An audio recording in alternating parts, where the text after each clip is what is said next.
Hey guys, hope everyone had a great holiday weekend. We're back this time with a brand new review. This time we're going to be playing the game Evil West. Is this one worth picking up? Is it something to grab on sale? Or should we just skip it? Let's find out. I just want to let you guys know right off the bat, it's kind of an odd game. I did want to just have full disclosure here.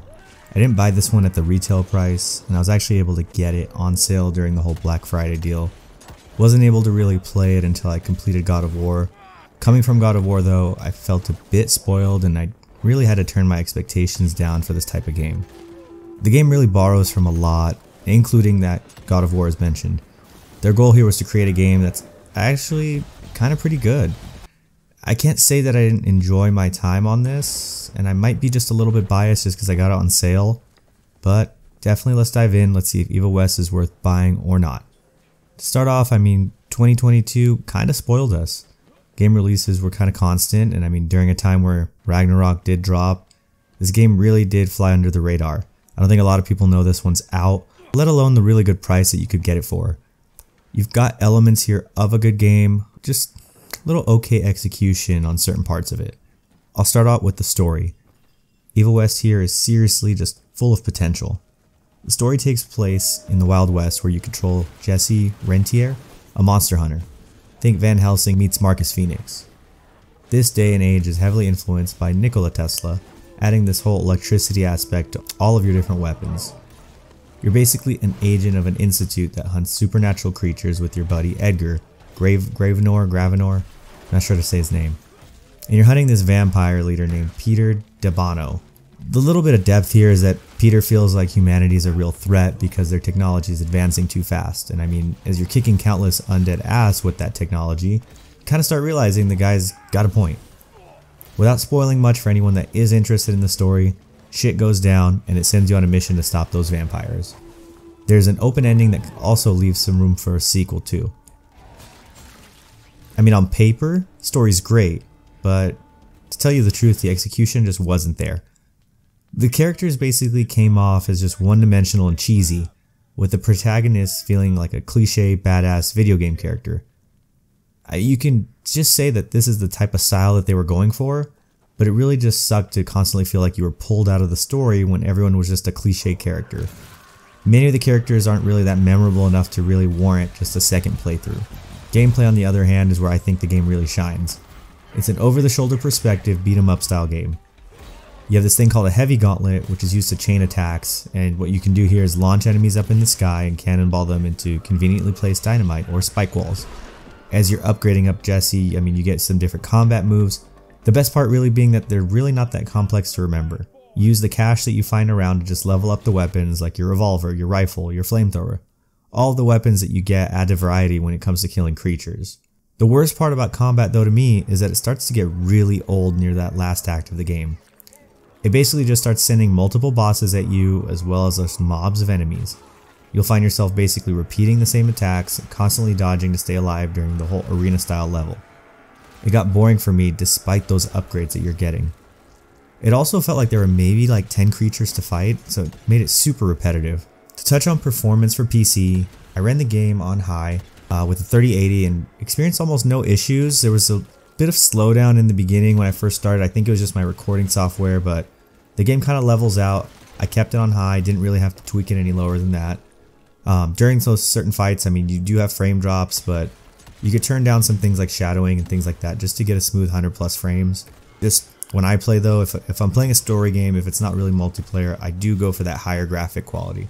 When it comes to the whole level design though, it's basically just battle arenas. You're walking around on this linear path, and if you go off track, you find a chest with cash.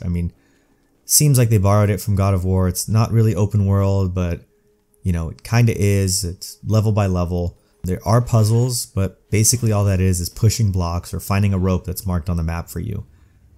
The puzzles for me here really are the weakest part of the game. Despite how awesome the locations look, the level design really just sucks. You get bored looking for just glowing chains on where you could jump, and all you're doing is really just jumping over a fence and getting into this open arena and fighting. It's literally almost every level in a nutshell, and it gets really old fast. I wanted to touch on graphics and sound. Despite this being just a smaller developer here, graphics are actually kind of good. I really like the environments that you're in, as I mentioned before. The player models are alright. I mean, they're a little weird looking sometimes, but the game doesn't look bad. The story cutscenes are great too, considering it's not a AAA game. Sound really surprised me the most. I mean, seriously guys, I thought sound was awesome.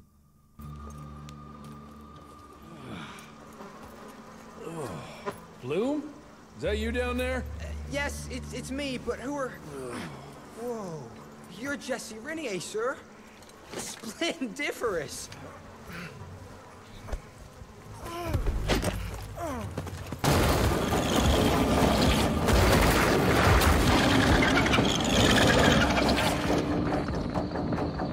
Got your ugly ass.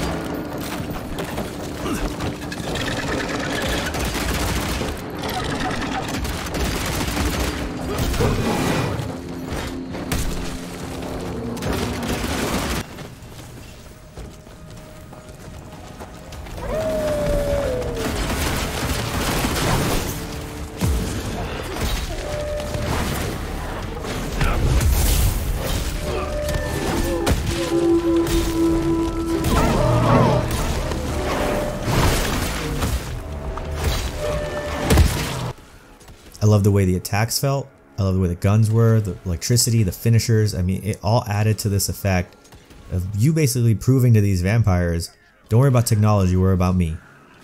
Sound design keeps you engaged in the battles and basically puts you in this awesome world that has just so much potential. Speaking of that potential, that's what I just feel like Evil West is in a nutshell. The game really just starts off lackluster, and as things build up, you start seeing the potential in the world and in the gameplay.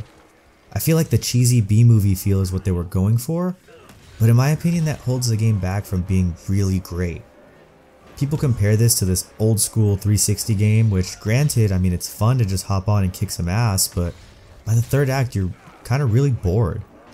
The game takes about 10 hours, and I mean there's not much to really replay when you're done. I'm gonna have to ultimately score this one a 6 out of 10. It's an above average game really for me. Like I said earlier, I did get the game on sale for $30. The game is retailing on PC for $50, but I really wouldn't spend any more than $30 on the game. Considering this is just a smaller scale type of game, I mean it's a huge win. A 6 out of 10 is not really a bad score. Not every game needs to be a really deep and engrossing story, but I mean I have to admit that the fun started to die out about midway through the game. Combat really got repetitive, and despite how nice the levels were and how cool they looked, they were just arenas for me to just fight monsters. Evil West to me is a game with huge potential, and I definitely feel like they can actually build on this one for the sequel. Hope you liked this review guys. Feel free to drop a like, drop a comment. Have you played the game? Is it worth it, or is this something you guys should wait for a sale for? Let me know in the comments. I've got a couple more games left that I want to knock out before the end of the year. Appreciate all the support. Let's keep it up. Let's keep it going strong until 2023. Thanks again.